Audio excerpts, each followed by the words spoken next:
Olá, sejam todos bem-vindos ao canal do PPGEL, a mais essa noite da nossa programação, do nosso circuito de live chamado Experiências Interdisciplinares na Pós-Graduação Brasileira. Eu sou o professor Samuel Lima, do Departamento de Letras e do nosso programa PPGEL, Programa de Pós-Graduação em Estudos Literários aqui da Unemate, campus de Tangará da Serra. Quero novamente agradecer a toda a nossa plateia virtual, pedir que vocês comentem no nosso chat e façam perguntas.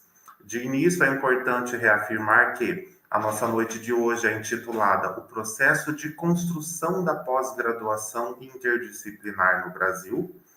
E esse é um projeto que, como todos, possui uma comissão organizadora. Então, eu cito aqui os nomes dessa comissão: a professora Ana Andruchak, professora Marinês da Rosa, professora José de Cambuçu, José Pereira Filho, professor Dionis, o professor Miguel Rodrigues Neto, o professor Everton Gindre, eu, a professora doutora Valnice Vilalva, e agradecer também ao professor doutor Ariel Lopes, o nosso diretor político-pedagógico aqui da Unemate, campus de Tangará da Serra, e a FACSAL, a Unemate em geral. Como eu disse, a nossa noite de hoje ela é intitulada O Processo de Construção da Pós-Graduação Interdisciplinar no Brasil, e contará com a presença do professor doutor Adilson Roberto Siqueira, da Universidade Federal de São João del Rei, e do professor doutor Felipe Fernandes, da Universidade Federal da Bahia. Eu novamente quero agradecer ao PPGEL, em nome da nossa atual coordenadora, professora doutora Valnice Vilalva, pela oportunidade de estar aqui e também dessa noite de partilhas que será registrado aqui no YouTube, e agradecer a nossa técnica, como sempre, a professora Maria Dias, que está aí nos bastidores, fazendo com que toda essa dinâmica de produção ocorra. Bom, a nossa noite de hoje ela será mediada pelo nosso colega, o professor doutor Everton Gindre. Então, eu chamo agora a tela o professor Everton, seja muito bem-vindo. O professor doutor Everton é professor de letras aqui da Unemate, campus de Tangará da Serra, e também é professor da rede estadual de ensino. Professor, seja muito bem-vindo, fique à vontade para o seu processo de mediação. Obrigado, Samuel, pela recepção. É um prazer novamente estar aqui nesse espaço de partilha no canal do PPGEL, onde temos tido experiências muito boas, e tenho certeza que essa noite não será diferente. Um tema importantíssimo, né? O processo de construção interdisciplinar, né, dentro da pós-graduação no Brasil, a interdisciplinariedade que, como nós sabemos, tem sido discutida nos últimos anos em todos os níveis de educação do Brasil, mas que ainda representa um desafio a sua implementação e o seu dia a dia, né? Para nos guiar por esse labirinto e nos sugerir e trazer uma discussão e uma experiência nesse processo, nós temos, como disse o professor Samuel, essa noite dois convidados, o professor Adilson e o professor Felipe. Nós damos as boas-vindas a ambos os professores, é um prazer e uma honra muito grande tê-los conosco e poder contar com esse momento de discussões aqui no canal do PPGEL. Tenho certeza que os nossos parceiros, nossos ouvintes irão participar também com perguntas pelo chat, tá? Então, nós estaremos repassando essas perguntas para os professores. Inicialmente, eles terão, então, 30 minutos para expor as suas ideias, cada um deles, e após essas exposições, então abre-se para as perguntas e participação do público. Tá? Nós vamos seguir a ordem que foi estabelecida pelo folder, né? Que é a ordem alfabética, inclusive, né? O professor Adilson começa à noite e logo após, então, a fala do professor Felipe. Tá? Eu vou abrir só para vocês cumprimentarem o público, então, agora, e depois eu faço a apresentação formal de ambos e já dou a fala ao professor Adilson. Boa noite aos professores, professor Adilson. Boa noite, professor Everton. Boa noite, professor Felipe, com colega de mesa. Eu estou muito feliz com esse convite de poder estar aqui compartilhando com vocês. Quando a professora Marinês entrou em contato comigo, eu me senti bastante honrado, né? Falei que é uma experiência, uma possibilidade boa de contribuir com essa experiência que foi para a gente aqui na universidade, na UFSJ, está criando e trabalhando com essa questão da implantação de uma pós-graduação interdisciplinar. Então, é um prazer mesmo estar aqui.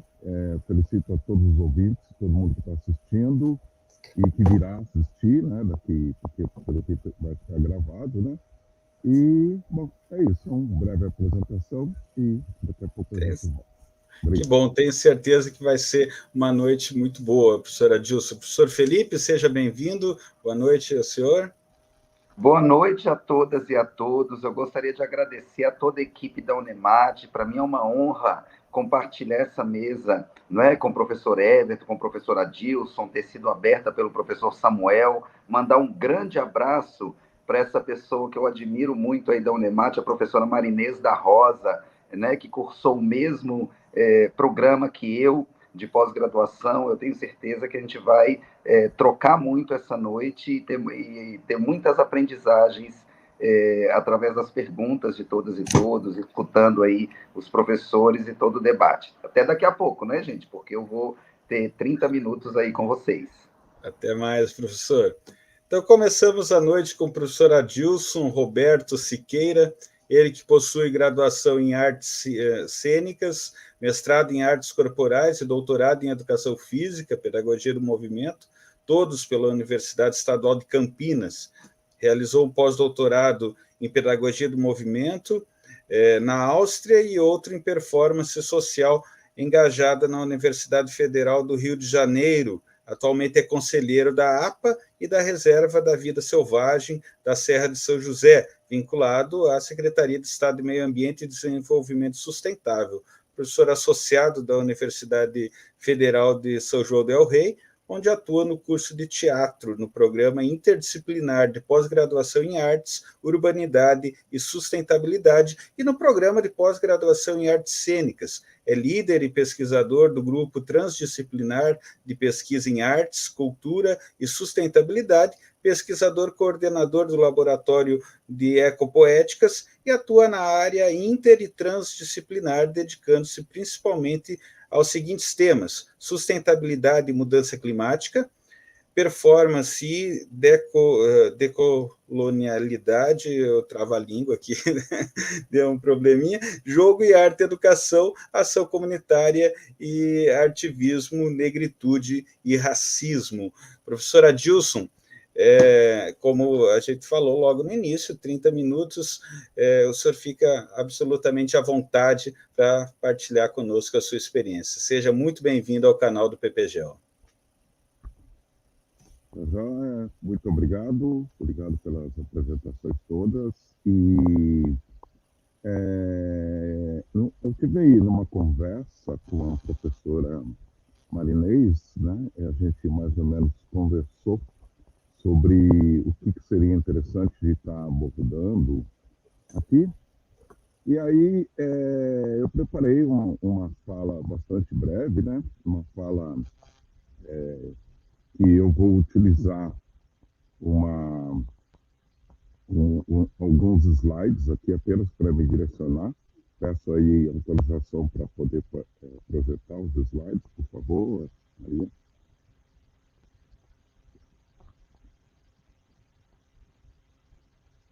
Bom, como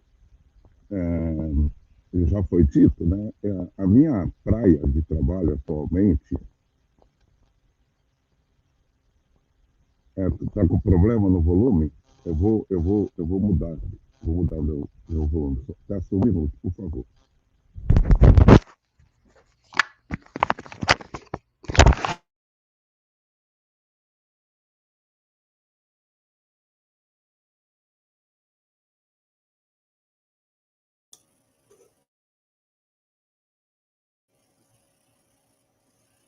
Continuamos sem escutá-lo, professora Adilson.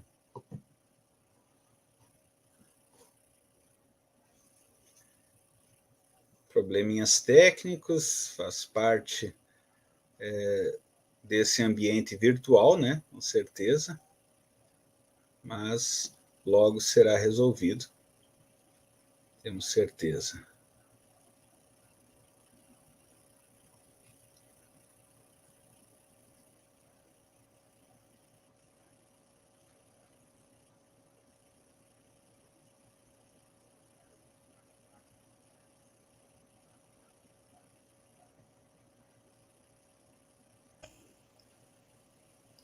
Voltou?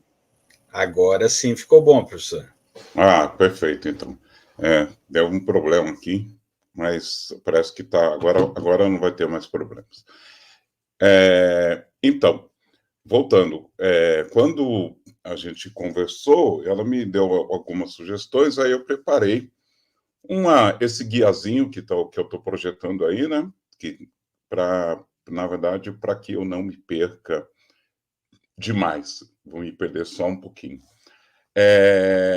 Bom, como já foi dito, né, eu tenho todo esse trabalho aí na UFSJ, no curso de teatro, trabalho no Programa Interdisciplinar de Pós-Graduação em Artes, Humanidade e Sustentabilidade, também sou da pós-graduação em Artes Cênicas, coordeno o GETRANS e sou líder do GETRANS e coordenador do Laboratório de Ecopoéticas, que é, de fato, o lugar hoje onde eu atuo e trabalho muito desde uma perspectiva transdisciplinar, né?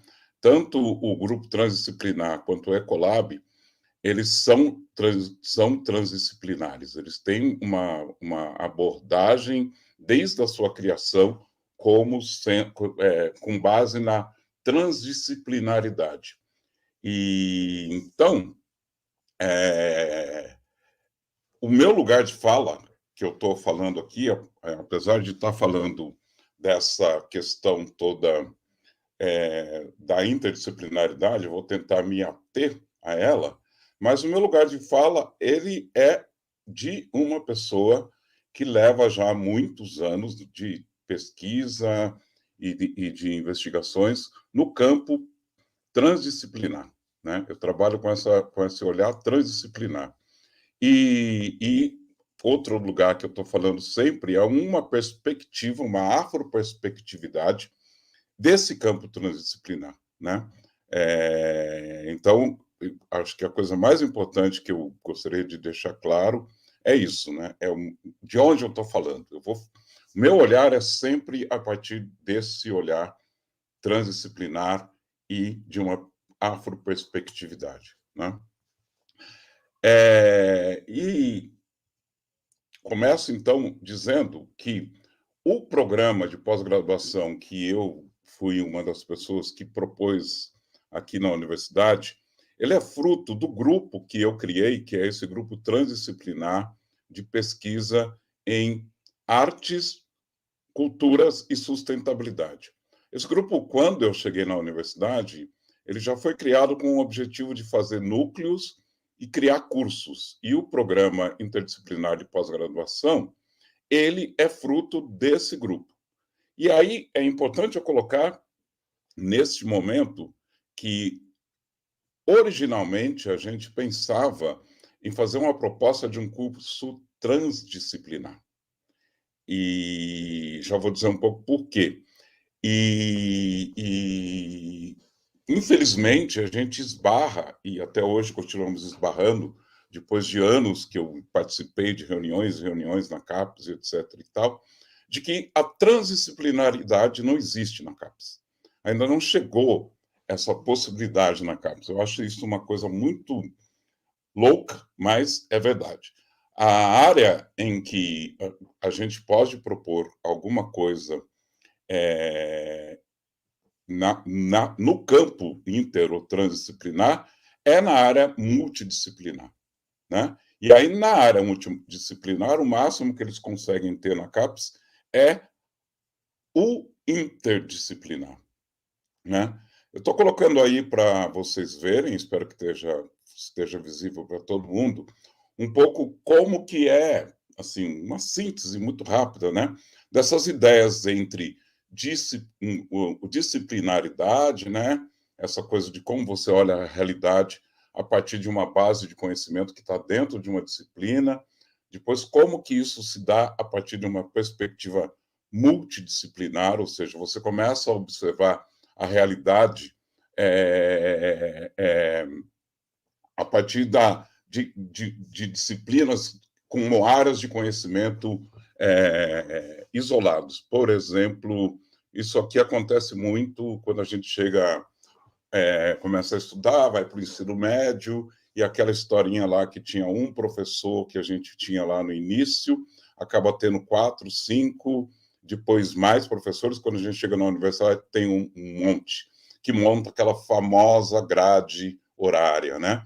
E isso são múltiplas disciplinas, né? Aí a gente começa a ter uma observação da realidade a partir de uma visão pluridisciplinar, porque como a gente aprendeu história, depois a gente aprendeu um pouco de geografia, matemática e toda aquela grade que nós aprendemos, a gente começa a olhar o mundo pluridisciplinarmente, que é o que leva a gente a pensar na possibilidade de trabalhar interdisciplinarmente, né?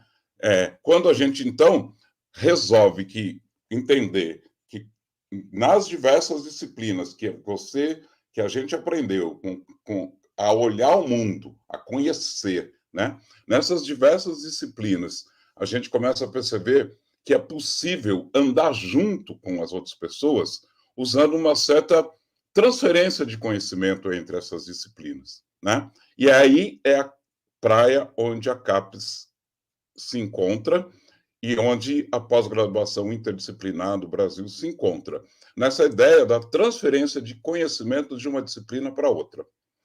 Até por isso que uma das coisas que estão, quando a gente entra na proposta de criar um curso, uma PCN, que eu imagino que é uma coisa que vai ser feita aqui por vocês na Unimat, né?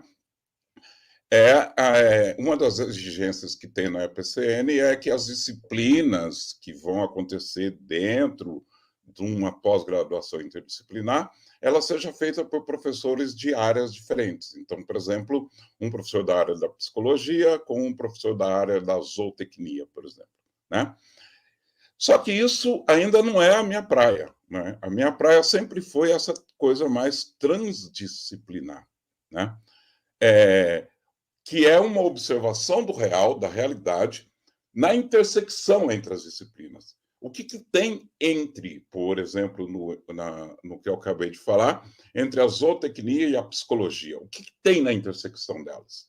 É ali que eu me coloco, é ali que eu olho para as coisas, é ali que, no processo que a gente desenvolveu no PIPAUS, que é esse programa que eu estou representando aqui, foi nesse lugar. Como a CAPES não tinha esse espaço para a gente inventou uma coisa que a gente chama de intertransdisciplinar, né? Mas, na verdade, o que é a nossa meta é ser transdisciplinar. Inclusive, é uma das coisas que a gente tivemos agora a avaliação da CAPES, né? Saiu o resultado, e eles nos falam muito dessa ideia por que você fazer um programa interdisciplinar, você precisa ter o nome interdisciplinar, né? A gente acha que tem, mas, na verdade, acho que agora é a grande oportunidade de tirar o interdisciplinar do nome e colocar a transdisciplinaridade, colocar como transdisciplinar. Então, esse é o meu lugar de fala, né? E aí eu penso a transdisciplinaridade conforme é colocado pela Carta da Transdisciplinaridade, né? É uma carta muito, muito famosa, com diversos signatários, né? Que foi feito no convento de Arrábida, em Portugal, há muitos anos atrás, né? E que eles trabalham com essa ideia de que a transdisciplinaridade é a transposição de diversos elementos de duas ou mais disciplinas em linguagens que contribuam para a criação de novas realidades, sejam elas sociais, culturais ou artísticas, ou seja lá o que for. A transdisciplinaridade busca fazer emergir da confrontação das disciplinas, né, das disciplinas dessa intersecção, dados novos, que as articulam entre si, de modo a propiciar uma nova compreensão da realidade. Como o próprio prefixo trans indica, a transdisciplinaridade diz respeito ao que está, ao mesmo tempo, entre as disciplinas, através das diferentes disciplinas e para além de todas as disciplinas. Nesse sentido, a abordagem transdisciplinar é aquela que concebe o vasto espaço existente entre as disciplinas e além das disciplinas, como estando cheio, né? Talvez o espaço cheio no sentido daquele vazio de possibilidades que a gente está acostumado a ver na física quântica, né? O vazio, ele não está vazio, ele está cheio de possibilidades. E é isso que a gente vê na transdisciplinaridade, né? Então, é preciso ter claro que a transdisciplinaridade faz emergir da confrontação das diferentes áreas, das diferentes disciplinas, no caso da arte, da ciência, dados novos que as articulam entre si, oferecendo-nos uma nova visão da natureza e da realidade. Para ver as possibilidades desse resultado, não devemos olhar desde o ponto de vista do qual se partiu, né? Então, aí eu quero dizer, transdisciplinaridade não é um ponto de chegada, ela é um ponto de partida. Você parte num ponto de vista transdisciplinar com uma abertura para ver no resultado aquilo que atravessa e ultrapassa aquele ponto do qual você partiu. E aí eu sempre uso e gosto muito de usar essa conta. Para mim, transdisciplinaridade é uma conta onde 1 mais 1 nunca pode dar 2, tem que dar 3. Tem que dar do surgimento da intersecção de algo entre essa intersecção desse vazio de possibilidades que a gente tem no encontro de duas disciplinas, tem que surgir uma terceira coisa, né?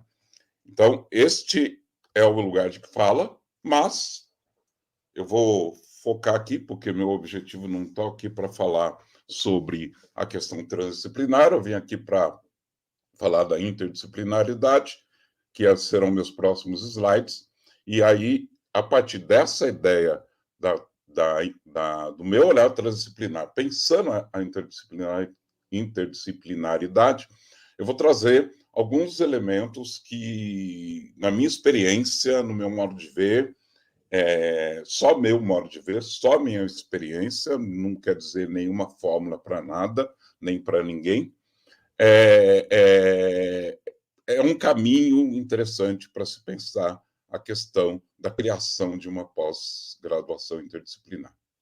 Mas primeiro, então, vamos lá. Interdisciplinaridade. Método de pesquisa e de ensino suscetível de fazer com que duas ou mais disciplinas interajam entre si. Esta interação podendo ir da simples comunicação das ideias até a integração mútua dos conceitos da epistemologia, da terminologia, da metodologia, dos procedimentos, dos dados e da organização da pesquisa. Ou seja, ainda que seja suscetível de fazer interação, o fato é que no contexto interdisciplinar tem-se a integração dos conteúdos, mas não sua superação. Fecho, então, aqui o meu lugar de fala, né? E o meu lugar de fala é isso. A interdisciplinaridade, ela permite uma integração de vários conteúdos de uma maneira interessante, mas no limite, não a sua superação, né? Mas, como a gente cria aquilo que é possível e a gente lida com aquilo que é possível, né? E possível é o quê para a gente? Criar uma pós-graduação interdisciplinar dentro da área multidisciplinar da CAPES. E pensando nessa ideia, a minha contribuição é um pouco disso. Alguns pequenos pontos centrais que eu vejo. Primeira coisa, o objetivo de um curso interdisciplinar deve ser contemplado pela formação de origem dos docentes. Ou seja, é um pouco aquela formação de origem e também, claro, da titulação e da produção dos docentes que determinam um pouco os objetivos. Então, é muito importante conhecer quem são os seus colegas que estão nesse processo de criar alguma atividade interdisciplinar, e quando eu falo na criação da pós-graduação, eu também estou falando na criação de qualquer tipo de projeto interdisciplinar, né? É saber um pouco a origem, né? Qual que é a trajetória do seu colega, do seu futuro colega, do seu parceiro, de sua parceira, e etc. e tal. Como que são os estudos e as pesquisas que estão consubstanciadas, estão colocadas na produção intelectual deles. E aí se cria esse objetivo, né? E aí, na criação desse objetivo, eu acho que o foco tem que estar em áreas disciplinares distantes e que frequentemente não andam juntas, né?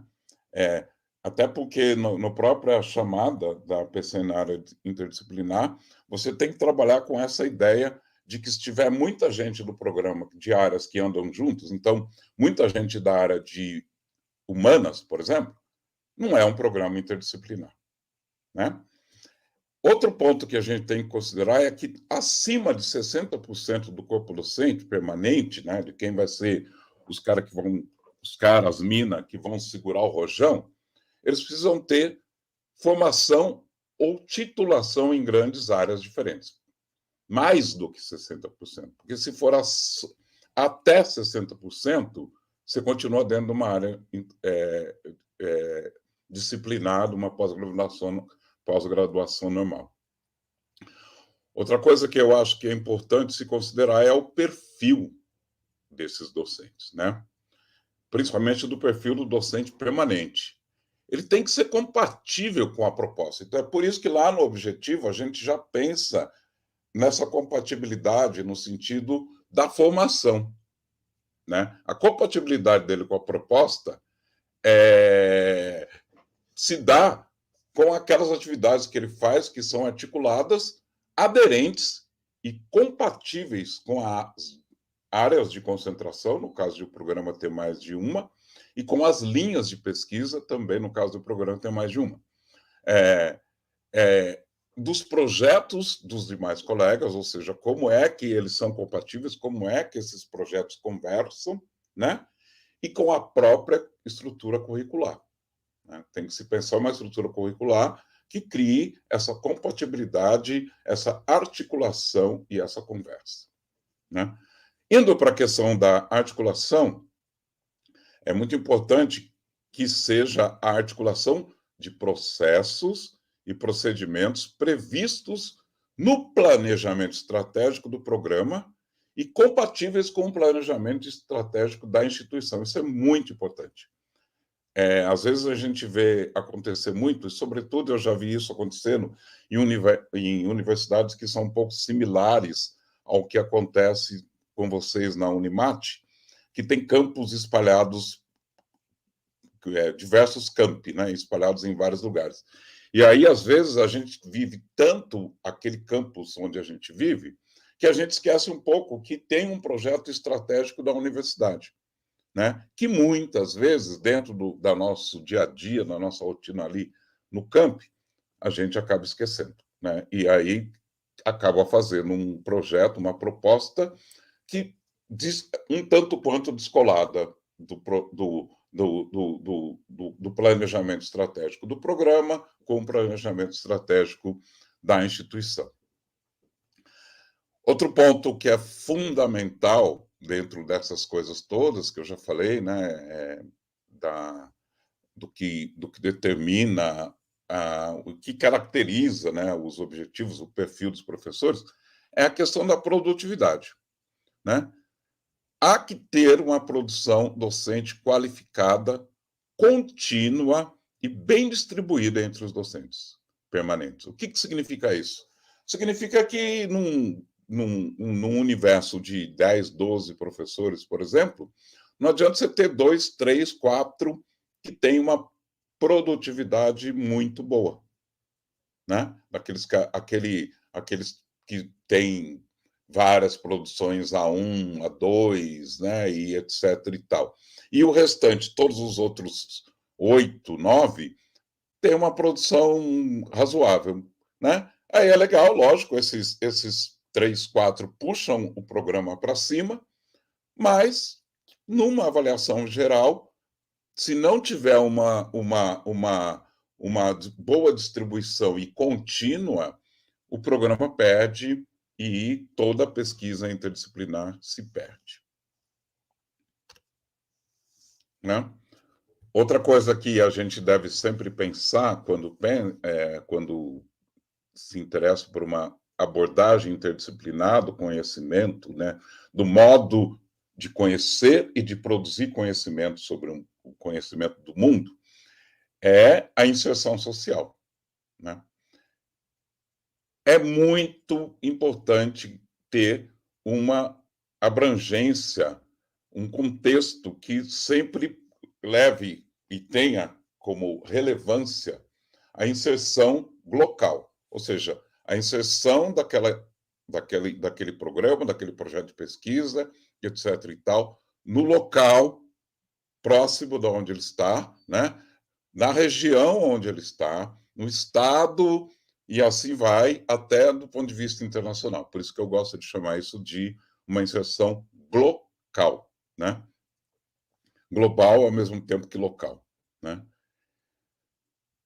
A estrutura curricular, né, seja do programa, ou seja, a estrutura de estudos, de propostas de investigação, etc. e tal, dos projetos dos professores, dos projetos que sejam feitos, ele tem que estar coerente com a proposta da área interdisciplinar e, é muito importante também, com a área de concentração e a linha de pesquisa. Isso é um pouco chovendo molhado, mas a gente já teve muitos problemas com isso. Eu gosto muito de chamar a atenção para isso. A outra coisa é em relação às disciplinas oferecidas, né? A CAPES, eu já falei lá no início, ela pede para que as disciplinas sejam oferecidas por mais de um professor de áreas de formação e de produção diferentes, né? Isso é uma coisa muito importante. Uma outra coisa que no programa aqui no meu programa que a gente está aqui, a gente segue foi acabar com a ideia de grade, né? Muitas vezes a gente tem aquela coisa das grades horárias, que são tanto quanto engessada, que o aluno tem um monte de disciplinas que são pré-requisitos de outras disciplinas, e pré- e pós-requisitos, e etc. e tal. Isso é uma coisa que eu, particularmente, acho legal acabar. Na verdade, o que você tem é um design curricular, onde o aluno, a aluna, né, os alunos, eles montem a sua estrutura, eles montem o seu próprio curso. No nosso caso, aqui no Pipaus, acontece que 2 alunos não terminam o mesmo programa de pós-graduação. Cada um vai assistir, vai fazer coisas bem interessantes desse ponto de vista, né? Volto aqui também a penúltima coisa que eu tenho para falar é sobre a articulação, né? A coerência da articulação entre as áreas de concentração e da linha de pesquisa. Tem que ter uma certa coerência, tem que ter um nível ali que as amarre. E por fim, e por último, mas não por fim, né, porque está junto, é a questão dos estudantes e egressos, né? Uma das coisas que a gente sempre esquece é o lugar do estudante no programa de pós-graduação. A produção do estudante de pós-graduação ela é muito importante, seja num grupo de pesquisa, seja num projeto, num programa, né? Precisa muito ter a produção do estudante, e essa produção, de preferência, com professores do projeto, com professores do programa, e mais do que isso, né,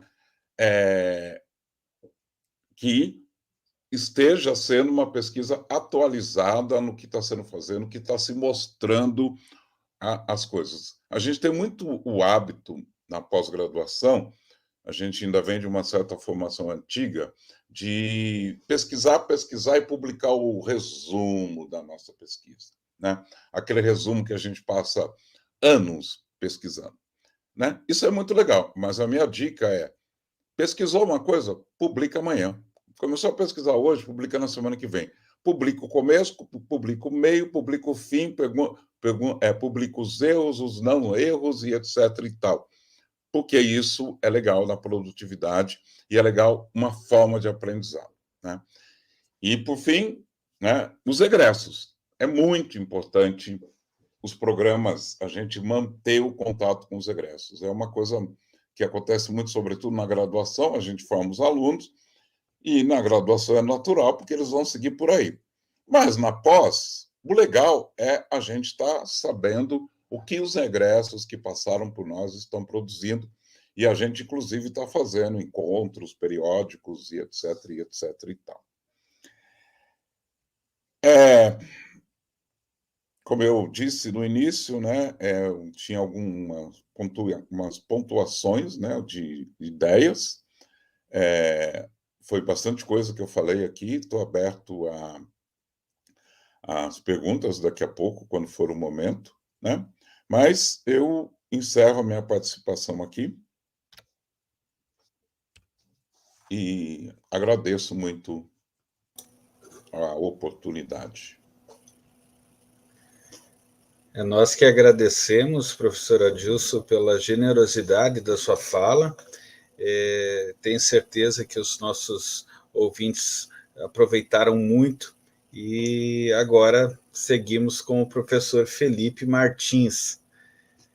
O professor Felipe é professor da Universidade Federal da Bahia, no Departamento de Antropologia e Etnologia, coordenador do GIRA, Grupo de Estudos Feministas em Política e Educação, tutor do Programa de Educação Tutorial Conexões de Saberes, Comunidades Indígenas, mestre em Educação pela Fundação da Universidade Federal do Rio Grande, onde, como integrante do Grupo de Estudos de Sexualidade e Escola, defendeu sua dissertação sobre a construção da identidade ativista gay no Brasil.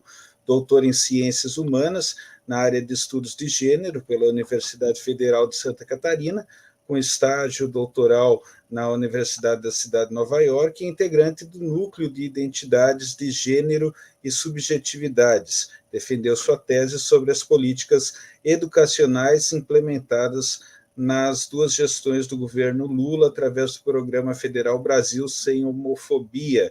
Professor Felipe, é um prazer tê-lo conosco, e assim como o professor Adilson, tenho certeza que poderá contribuir muito com o nosso projeto, com a sua experiência. Então, o professor Felipe tem 30 minutos também para contribuir e dividir conosco a sua experiência. Seja bem-vindo, professor, ao canal do PPG. Então, boa noite a todas, a todos e a todes. É uma grande honra, como eu disse no início, vir à Unemate, mesmo que virtualmente, participar desse projeto que vocês estão desenhando. Eu sou coordenador do programa de pós-graduação multidisciplinar. A Dilson depois vai puxar nossa orelha, mas o programa foi criado em 2005, em estudos étnicos e africanos. E, a partir da fala de Adilson, fiquei super provocado, porque nós temos aí uma dupla sucupira, né, para fazer de 2021 e 2022, e tudo que o professor Adilson falou na sua exposição é muito importante para esse momento de avaliação e de registro, né, das nossas atividades. Então, eu já estava com o cabelo em pé, hoje é meu primeiro dia de férias. Estou em trânsito, saí de Salvador às 4 da manhã, indo em direção a Belo Horizonte para visitar meus pais, que eu não vejo meus pais desde o início da pandemia, e estou agora numa pousada, numa situação um pouco precária, mas muito feliz de estar aqui, escutando todas e todos. Então, eu tinha pensado em compartilhar com vocês um pouco da minha experiência como um coordenador de um programa de pós-graduação da área interdisciplinar, não é? E também um pouquinho do histórico de como surgiu esse programa. Eu acho que o professor Adilson trouxe bastante a questão conceitual, eu acho que ele falou de forma bem brilhante, e eu gostaria de fazer apenas alguns adendos. Recentemente, nós tivemos uma seleção de novos mestrandos e doutorandos, mestrandas e doutorandas para o nosso curso, para os nossos cursos, e um dos textos que a gente incluiu na bibliografia, além de Angela Davis, Oyeron Kayeomi e muitos outros, a gente incluiu o professor Hector Leis, que foi um docente, eu imagino que Marinês, a professora Marinês deva ter conhecido, não sei, porque ele faleceu, e na última década de sua vida, ele se dedicou bastante à discussão sobre interdisciplinaridade. E nesse texto que a gente incluiu no nosso processo seletivo, intitulado Sobre o Conceito de Interdisciplinaridade, do professor Hector Leis, ele vai discutir exatamente a gênese da ideia interdisciplinar e conclui, aí eu vou dar um spoiler, vocês me perdoem, e conclui dizendo da impossibilidade da gente buscar um conceito de interdisciplinaridade. A gente sabe que a CAPES traz para nós, em diferentes resoluções e documentos, o próprio documento de área, vários conceitos, né? O mais consensual é que a interdisciplinaridade articula duas ou mais áreas do conhecimento na produção de novos profissionais ou metodologias, né? E ampliando para aquilo que o professor Adilson falou, mas algo que o professor Hector Leis defende bastante, e eu acho que está presente na ideia da transdisciplinaridade que o professor Adilson trouxe, é essa impossibilidade de conceituação, porque o que torna a interdisciplinaridade atrativa e a maior área do saber, né, a maior área do conhecimento hoje no Brasil, com o maior número de programas de pós-graduação, é a área interdisciplinar. É isso, é a possibilidade da gente produzir, inventar, né, de forma criativa, novos olhares sobre a realidade que as áreas disciplinares já consolidadas não possibilitam, né? Então, eu vou falar um pouquinho da minha experiência na coordenação do Pós-Afro, o programa de pós-graduação multidisciplinar em estudos étnicos e africanos, o Pós-Afro, e para isso eu vou fazer um pouquinho assim a gênese de como os estudos étnicos e os estudos africanos se tornaram uma área, não é, interdisciplinar, principalmente a partir dos anos 50. O Pós-Afro ele surge em 2005 por uma equipe de professores, principalmente africanistas, da antropologia e da história. Então, o nosso programa ele é muito centrado, e esse é um desafio a ser superado, nas áreas de história e antropologia, mas também com ampla participação do movimento negro de Salvador. Como a gente sabe, Salvador é um pouco uma cidade modelo, não é, para essas áreas do conhecimento, tanto a história como a antropologia, para o estudo do fenômeno da negritude. Então, nos anos 50, o Brasil vivia uma conjuntura, principalmente no campo diplomático, de uma vontade de abertura das relações diplomáticas com países de África e da Ásia, não é? E isso culminou na criação em várias universidades, principalmente no eixo sul-sudeste, mas também na Universidade Federal da Bahia, na Universidade Federal de Alagoas, dentre outras assim mais esparsas nas outras regiões, de centros de estudos afro-orientais. Esses centros de estudos afro-orientais, lá nos anos 50, aqui na Bahia, foi o nosso centro de estudos afro-orientais, foi criado em 1959, a partir da liderança de um professor que faleceu na última semana, Pedro Agostinho da Silva, um antropólogo, né, que ficou muito reconhecido pelo trabalho com os povos indígenas, mas ele foi o fundador do Centro de Estudos Afro-Orientais de Salvador. Esses centros eles foram fruto de um investimento das universidades e do Estado na produção de um campo de saber, de um campo de conhecimento que possibilitasse a ampliação dessas relações diplomáticas com países de África e Ásia. Porque isso era existiam barreiras muito fortes no estabelecimento desse tipo de relação. Nós temos que lembrar que no final dos anos 50, muitos países de África estavam, né, se descolonizando. Eu vi que o professor teve como chama, um trava-língua ali, né, com decolonial, não foi, Adilson? Mas estavam vivendo processos de embate né, contra-coloniais, né, enfrentando as invasões coloniais, se tornando países livres ou libertos, enfim, e o Brasil desenvolveu esse desejo, né, a diplomacia brasileira desenvolveu esse desejo de ampliar essas relações. E essas relações, a ampliação, né, dessas relações, ela foi imaginada como possível a partir da pesquisa e a partir do investimento em conhecimento. E isso produziu aí, então, uma série de institucionalidades, órgãos muito prestigiosos nas estruturas administrativas das universidades que os criaram, para produzir conhecimento sobre esses órgãos. Esse conhecimento, ele não se restringia só à pesquisa, né?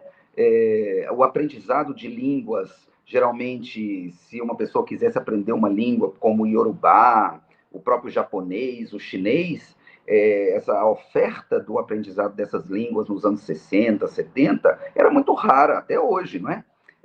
Russo, né? Ontem eu conversava com um professor de russo do CEAL, nos anos 80, nas festividades do Novembro Negro, aqui, lá do estado da Bahia. Eu estou em Minas agora, mas eu estava ontem em Salvador na festividade, eu estava tendo uma conversa com um professor de russo. Então, o campo dos estudos africanos, dos estudos étnicos, dos estudos afro-orientais, ele surge de uma demanda, né, da diplomacia brasileira de pesquisas. Só que essa demanda, essas pesquisas, elas não conseguiam, como se diz, elas não se limitavam a uma única área do conhecimento. Obviamente que a antropologia e a história, elas se tornaram protagonistas, não é? Nesses centros de estudos afro-orientais, que surgiram no final dos anos 50. Né? Alguns permanecem até hoje, depois outros foram criados com outros formatos, né? Mas, como núcleos de pesquisa, os NEABs e etc. Mas não se encerravam em uma única área do conhecimento. A gente sabe que a antropologia e a história, elas ocuparam um papel proeminente na pesquisa sobre estudos africanos, estudos étnicos. Entretanto, nós temos também o diálogo com várias áreas, como a geografia, a demografia, o estudo sobre as cidades e etc. Então, a interdisciplinaridade, para nós, ela é não apenas um método, ela é uma forma de olhar, não é, a realidade para fenômenos, para situações que uma única área do conhecimento não consegue, não é? Então, os estudos africanos, quando a gente pega o conjunto de pesquisas produzidas no nosso programa, a gente percebe, eu vou dar alguns exemplos mais tarde, a gente percebe que nem só a antropologia dá conta, nem só a história dá conta, nem só a geografia dá conta. A gente ainda não está no registro transdisciplinar, viu, professor Adilson? A gente ainda faz bastante, a gente produz ainda algumas barreiras, algumas fronteiras, o que é um desafio para os programas de pós-graduação interdisciplinares, que eu vou falar sobre os desafios no final. Então, os centros de estudos afro-orientais, eles foram esse lugar, não apenas de pesquisa, mas de ensino e extensão, que articulavam professoras, professores, movimentos sociais, sociedade civil. No caso da Bahia, Povo de Santo, né? O Povo de Santo, ele entra, que são os povos, né, principalmente do candomblé, da umbanda, das religiões de matriz africana, não é? De espiritualidades aí indígenas e outros, eles entram, a porta de entrada desses grupos na universidade, principalmente na Universidade Federal da Bahia, se deu através do Centro de Estudos Afro-Orientais. Foi no Centro de Estudos Afro-Orientais que as primeiras Yalorixás deram palestra nos anos 60 e 70, não é? Que professores nigerianos ensinavam Yorubá, e nesse processo de ensino e aprendizagem, de articulação entre universidade, sociedade civil, movimentos sociais, se consolidou, então, essa área que hoje chamamos de estudos étnicos, estudos africanos, estudos afro-orientais e etc. Então, do nosso ponto de vista do pós-afro, não é possível compreendermos, né, África, e seus desdobramentos. Ai, minha bateria está acabando, gente, mas está ligado na tomada África e seus desdobramentos, né, a diáspora africana, as questões sobre interseccionalidade, sobre etnicidades, ações afirmativas e uma série de outras temáticas trabalhadas no nosso programa, se a gente tiver um olhar muito disciplinar. O olhar interdisciplinar, essa articulação entre duas ou mais disciplinas e até mesmo como chama? A transcendência disciplinar, ela é estruturante do processo de produção de conhecimento no nosso programa. Alguns dos desafios que nós enfrentamos hoje no nosso programa, eu gostaria muito de escutar o professor Adilson depois, que a gente permanece com a nota 4 na avaliação da CAPES, principalmente por uma condicionante, que é que todos os professores permanentes dediquem 15 horas ao programa, né? Então, a gente, infelizmente, não consegue, o nosso programa, ele não está ligado a nenhum curso de graduação, ele é um programa que não está ligado a nenhum departamento específico, ele foi criado no departamento de antropologia, mas ele não está ligado a um departamento específico, e a gente não consegue que todos os professores permanentes dediquem 15 horas, né, ao nosso programa, porque a maioria do nosso corpo docente, ela participa de 2 ou 3 programas de pós-graduação. E nessa participação em 2 ou 3 programas de pós-graduação, o programa interdisciplinar, a não ser para os professores aposentados, ou para aqueles que têm toda a sua carreira estruturada no campo interdisciplinar, nós temos casos assim, não se torna a prioridade daquele docente. Isso é muito ruim para nós, porque todo professor que não prioriza aquele programa em detrimento de outros, gente, se a minha bateria acabar, eu volto, viu? Mas tá ligado na tomada, não sei o que eu faço. Que não prioriza o programa interdisciplinar em detrimento de outros, ele deveria ser colaborador, e a CAPES sempre bate nessa tecla. Outra questão, que eu acho um desafio também da pós-graduação interdisciplinar. Nós temos colegas, o corpo docente, ele é composto de pessoas de muitas disciplinas. Só que uma reunião de colegiado do programa, cada um tem as métricas, tem os critérios de avaliação registrados nas suas mentes, próprios das suas áreas do conhecimento. E há uma dificuldade de compreensão do próprio corpo docente de que a avaliação do programa não segue a métrica da sua área de origem, não segue os critérios avaliativos da sua área de origem, e sim de uma área consolidada, que é a área interdisciplinar. Então, a gente pode dizer, mas, por exemplo, algo que dá muito problema. Para a área interdisciplinar, a coautoria entre docente e discente, entre docentes, é muito valorizada. Isso não é tão valorizado em outras áreas do conhecimento. Então, existe uma grande resistência. Toda a nossa avaliação, eles dizem, não existe coautoria, os alunos estão publicando sozinhos, os professores estão publicando sozinhos, mas esse é um critério de avaliação. Então, o POSAF, ele surge no bojo do Centro de Estudos Afro-Orientais, que já tinha uma prática interdisciplinar no seu cotidiano, mas ele se submete aos critérios de uma área que estava em expansão, né, criada ali no final dos anos 90, e que vinha se tornando a maior área,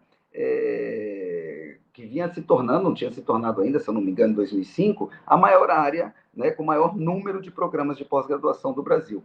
Então, quando a gente fala da área interdisciplinar, a gente fala de uma área muito grande.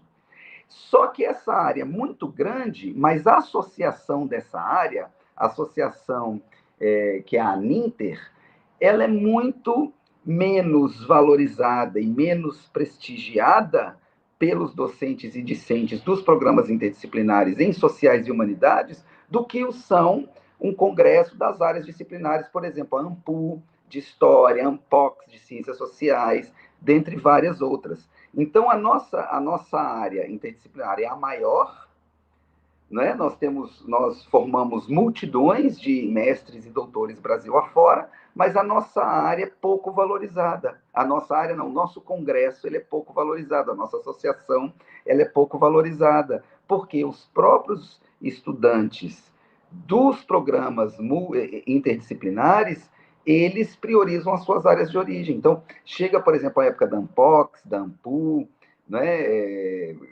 bombam de inscrições, né, de pedidos de reembolso das taxas de inscrições, mas a Aninter nós tivemos zero, a participação foi nenhuma esse ano, nem de docentes, nem de discentes. Óbvio que nós temos um outro congresso interdisciplinar, que é o Congresso Nacional da Associação Nacional de Pesquisadores Negros e Negras, a BPN, que os estudantes e docentes do pós-doc participam totalmente. Só que a avaliação desse congresso para a área interdisciplinar, ela é mais baixa do que do congresso da Aninter.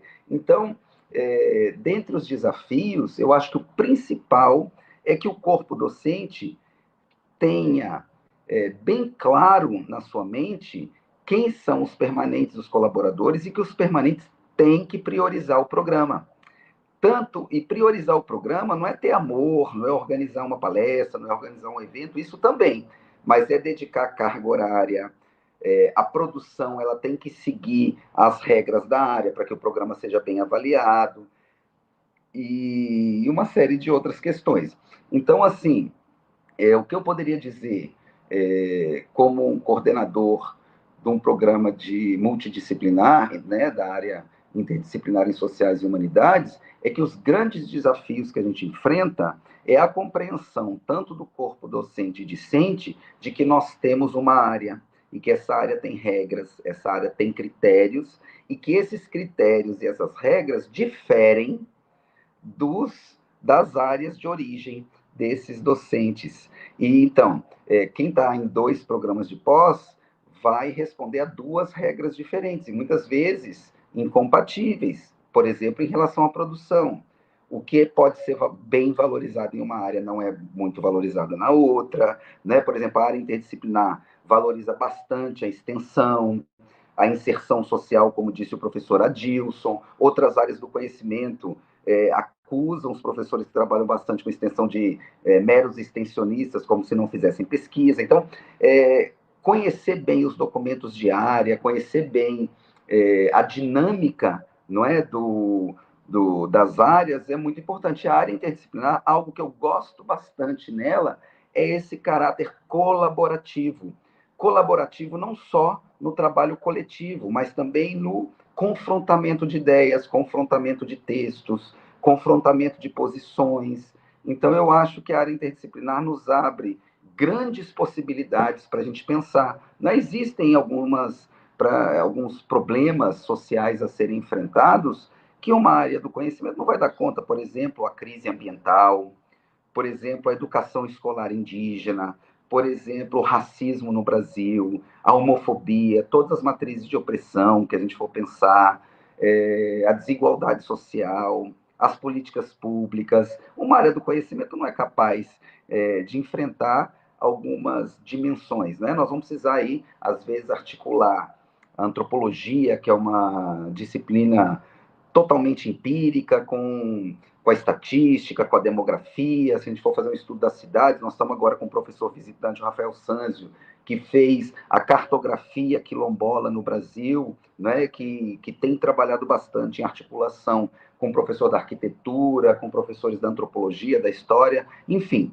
Então, eu acho que para pensar um bom projeto, eu não posso dizer porque nós ainda estamos, apesar de tantos anos e de uma tradição na produção do conhecimento, em termos da avaliação da área interdisciplinar, nós temos ainda muitos desafios. Então, gostaria aí de escutar, permanecer aqui com vocês, escutar alguns comentários e perguntas, tentar conversar mais do que explanar, não sei se eu pude falar algo relevante. Então, quero continuar o debate aí, lendo o chat e escutando as perguntas de vocês.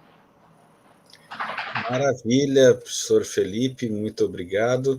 E sim, já temos perguntas. A primeira, inclusive, é direcionada ao senhor. A Núbia pergunta, professor Felipe, como o senhor vê a interdisciplinariedade em programas específicos?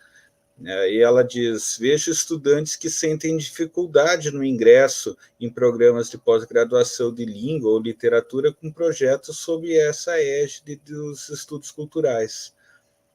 Então, eu vou passar a primeira pergunta já para o senhor e depois a gente tem uma direcionada ao professor Adilson, tá bom? Então, a gente não sabe... deu tempo nem para tomar água, né? A gente sabe, eu esqueci o nome dela, Nádia? Núbia. Núbia.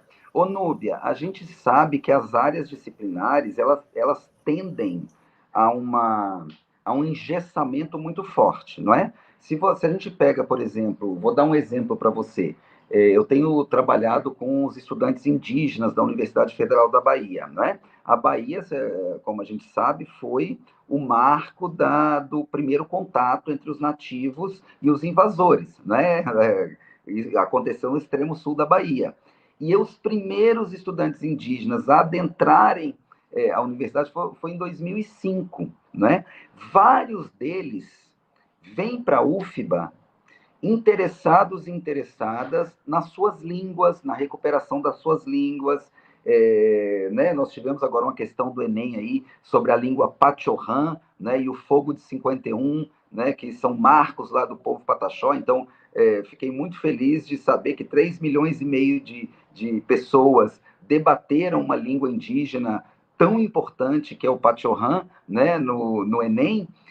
Mas, mesmo assim, esses estudantes, eles encontram muito pouco apoio nos cursos de letras, né? Então, assim, se não tem uma professora aqui, outra professora ali, que é sensível à temática, individualmente sensível à temática, o currículo não está aberto a essas questões. Óbvio que nós temos lá a professora Suzana, a professora América, né? Pessoas sensíveis à temática. Nós temos um estudante, que eu sempre cito o exemplo dele, que é um querido, mandar até um abraço para ele, o Enio Quiriri, né? Que tem feito um esforço enorme para recuperar a língua do povo Quiriri, né? Lá da aldeia de Mirandela, em Banzaê, na Bahia, que é a língua Quipeá, né? Ele mantém um caderno, ele entrevista os mais velhos, escreve as palavras num caderno, e esse semestre ele está cursando latim e italiano, né? Então, aquele esforço, aquilo que o professor Adilson falava no início, de que a gente está muito enquadrado na disciplina, é isso. O rapaz, ele tem 4 cadernos, um de palavras, um de orações, um de ervas, e não sei o quê. Aquilo não é incorporado na formação, não é valorizado.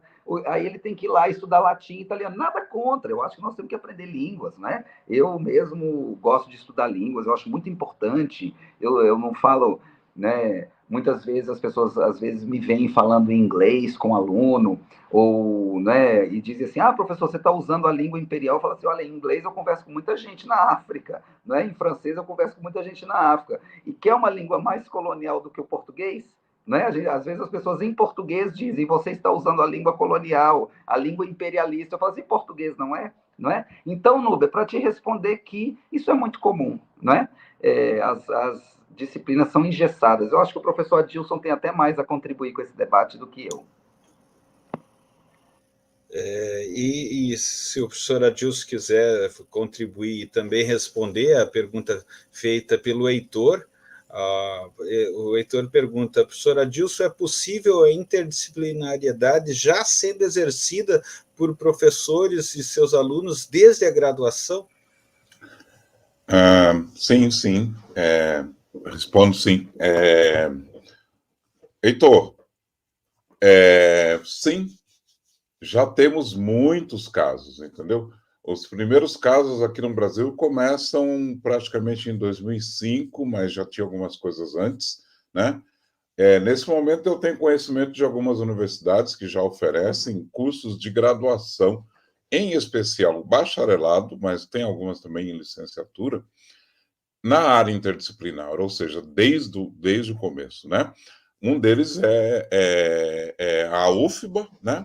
Que está aqui, o professor estava falando aqui com a gente, mas também a gente tem aqui em Minas Gerais, a gente tem a Federal de Juiz de Fora, a Federal do Vale do Jequitinhonha e Mucuripe, a Universidade de Lavras, são todas as universidades que já oferecem esse tipo de formação, né?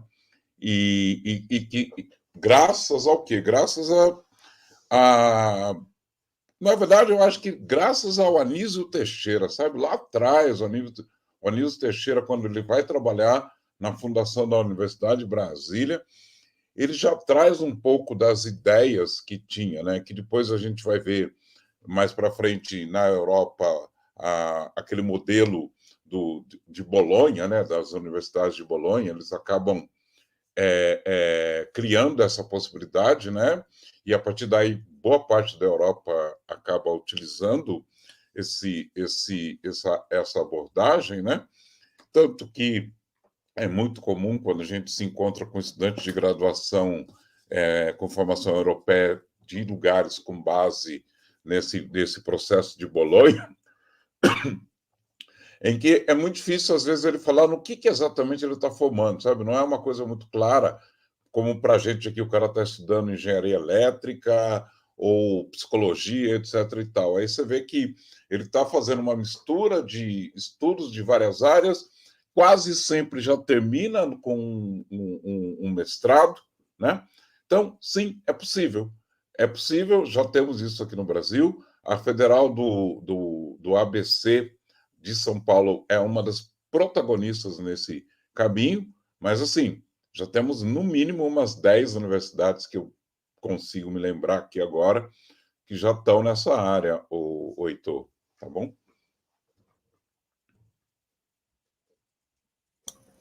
Muito bem. Professor Adilson, professor Felipe, nós nos encaminhamos já a quase 1h10 de programação, e isso é muito bom, sinal que o assunto estava bom e as contribuições melhores ainda. Vou deixar para vocês agora fazerem as considerações finais, começando novamente pelo professor Adilson e logo após o professor Felipe. Tá, obrigado. Então, minhas considerações finais obrigado mesmo. Acho que a gente está começando a ver aí. Obrigado pelo convite, né? Obrigado mesmo por essa oportunidade de estar aqui. E eu acho que a gente está começando agora no Brasil, a princípio, né? A gente começa a respirar, o que eu acho que está muito bom, né? Só para vocês terem uma ideia, o programa de pós-graduação que a gente criou aqui, ele está fazendo 8 anos hoje, né? Hoje não, nesse semestre. E 8 anos significa que os últimos 7 anos que a gente tem foi caos, né? Foram 7, eu fui coordenador do programa durante 5 anos. Foram 5 anos de caos, né? 5 anos onde as ideias que a gente tinha, a gente não tinha perna para lutar, porque a gente estava lutando por coisa mais básica, do tipo assim, papel higiênico no banheiro, sabe assim? Entender que precisa estar funcionando as coisas. Eu acho que o que a gente tem aqui é um momento de começar uma luta, já a partir da pergunta, inclusive, do Heitor, né? Cada vez mais pressão para a gente começar a colocar a interdisciplinaridade na graduação, né? E, se possível, antes, mas mais do que isso, como eu sempre digo, começar cada vez mais a promover o pensamento transdisciplinar. Acho que o pensamento transdisciplinar ele é muito importante, ele é de difícil compreensão, não é uma coisa muito simples, mas eu sempre digo, como ele é ponto de partida, ele implica em 2 pessoas andando junto, né? 2 ou mais pessoas andando junto.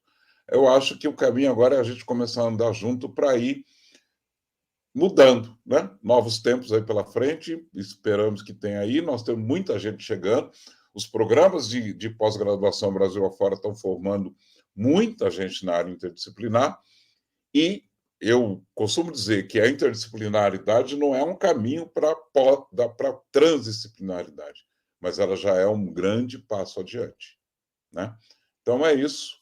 Novamente, obrigado, fico à disposição aí, meu e-mail está disponível para quem quiser entrar em contato, e fica o convite aqui para vir conhecer São João del Rei, a nossa universidade e o projeto todo aqui.